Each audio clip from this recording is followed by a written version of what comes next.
Jepang sudah lebih dulu menerapkan makan siang gratis bagi para siswanya. Bagaimana praktik penerapannya? Bergabung Fajar Aji Setiawan, warga negara Indonesia yang saat ini berada di Kobe, Jepang. Selamat sore, Mas Aji. Halo, selamat sore Mbak Tiffany. Oke, Mas Aji sudah berapa lama ya ada di Jepang, ada di Kobe? Kurang lebih sudah 5,5 tahun ya Mbak. Oke, 5,5 tahun. Mm-mm. Nah, di Jepang sendiri untuk implementasi dari program makan gratis pemerintah Jepang ini seperti apa skemanya?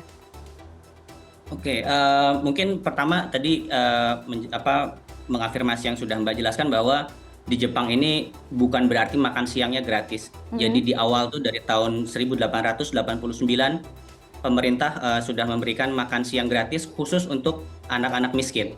Kemudian setelah Perang Dunia Kedua dibentuklah Undang-Undang Makan Siang, di mana kemudian program makan siang ini diberikan untuk seluruh anak-anak dengan biayanya tentu bervariasi dan disubsidi dan orang tua itu kemudian membayar sisa dari hasil subsidi tersebut. Biasanya besarannya itu akan bergantung kepada seberapa besar laporan pajak yang diterima dari orang tua tersebut. Rentangnya kurang lebih untuk anak SD di sekitar 4.000 yen per bulan atau sekitar 450.000 rupiah lah kalau dikurskan.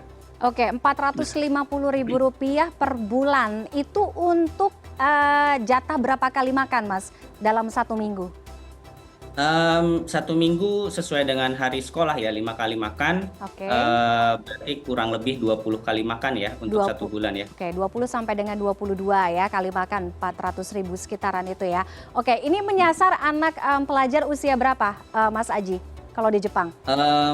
Dari kelompok usia yang pendidikan wajib yaitu dari SD sampai juga SMP, sorry.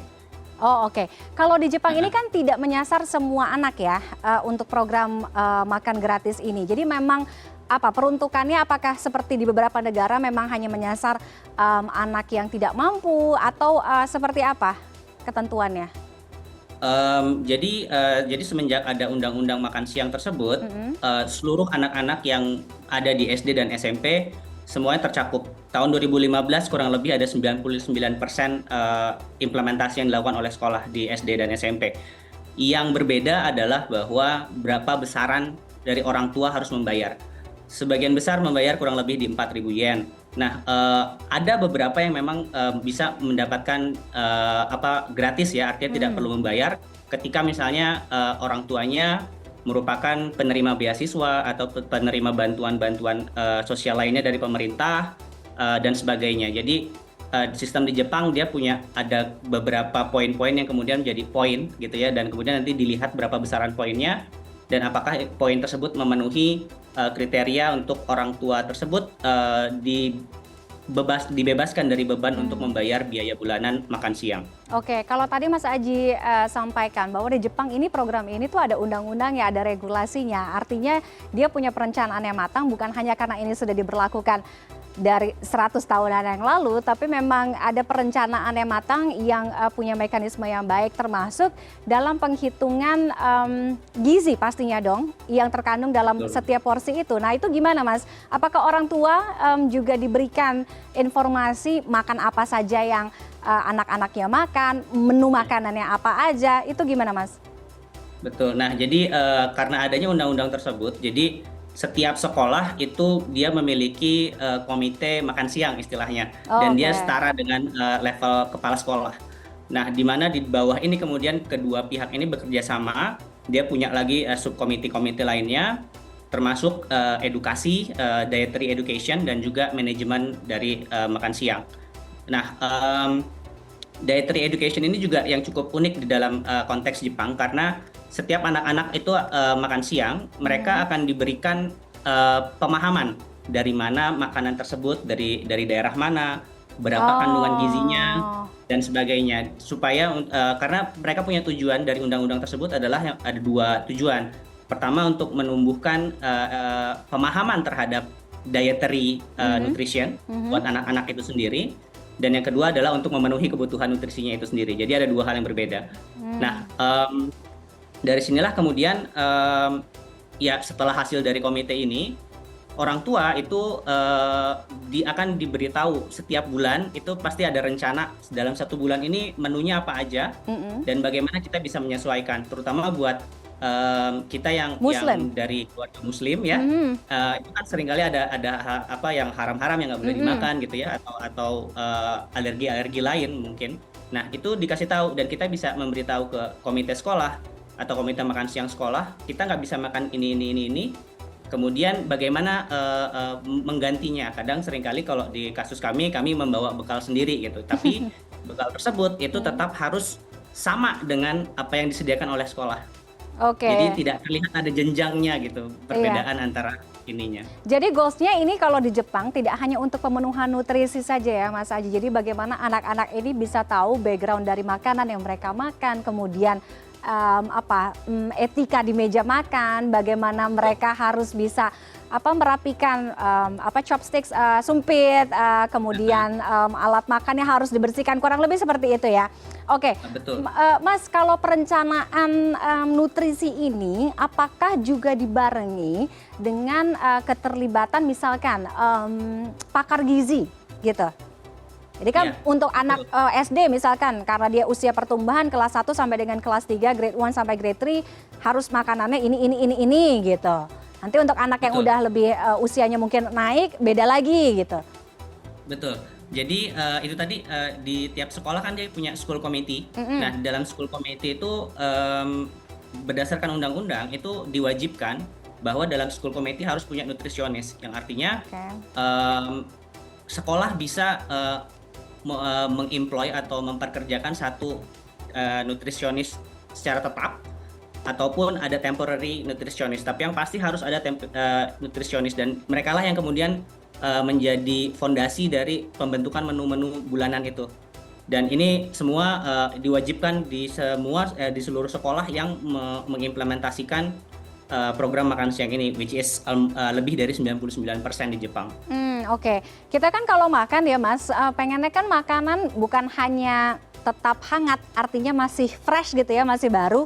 Tapi pengennya apalagi kalau kita ngomongin soal anak-anak, maunya mereka gizinya itu tidak susut gitu ya, maksudnya masih tetap ada di sana. Nah, untuk memasak atau mengolah makanan-makanan ini supaya tetap terjaga nutrisinya, itu apakah dilakukan di sekolah atau di mana? Oh iya, nah balik lagi ke berdasarkan undang-undang tadi ada 3 sistem, di mana yang pertama sekolah diwajibkan memiliki memiliki dapur tersendiri, termasuk juga kadang kebun tersendiri. Jadi anak-anak nanam kemudian dipanen dan dimakan sendiri gitu ya. Oke. Terus yang kedua, kalau misalnya emang infrastrukturnya atau ya pembiayaannya kurang memadai, beberapa sekolah kemudian membentuk satu dapur tersendiri untuk kemudian dikirim ke beberapa sekolah tersebut. Atau yang ketiga, sekolah boleh menggunakan pihak ketiga, pihak swasta untuk memasak dan juga menyediakan itu. Yang cukup unik kalau di Jepang kasusnya adalah setelah makanan itu udah tersedia, anak-anak itu kemudian ada yang punya tugas piket harian untuk siapa yang hari ini ngambil makanan dan menyediakan makanan tersebut ke teman-temannya. Dan mereka pakai kostum ala chef gitu ya. Dan itu jadi satu kebanggaan tersendiri buat anak-anak ketika mereka bisa menjadi tugas untuk ngebagiin tersebut.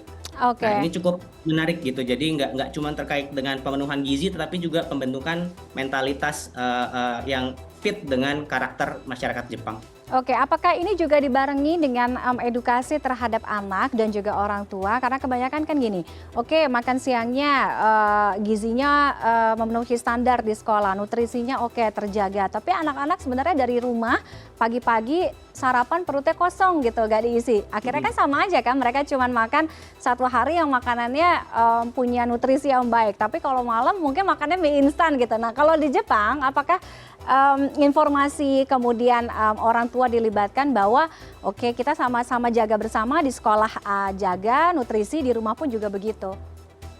Ya, jadi setiap kali ada penerimaan mahasiswa baru, kemudian orang tua dan guru dipertemukan, itu biasanya selalu ada penyuluhan ya, penjelasan terkait bagaimana sistem makannya.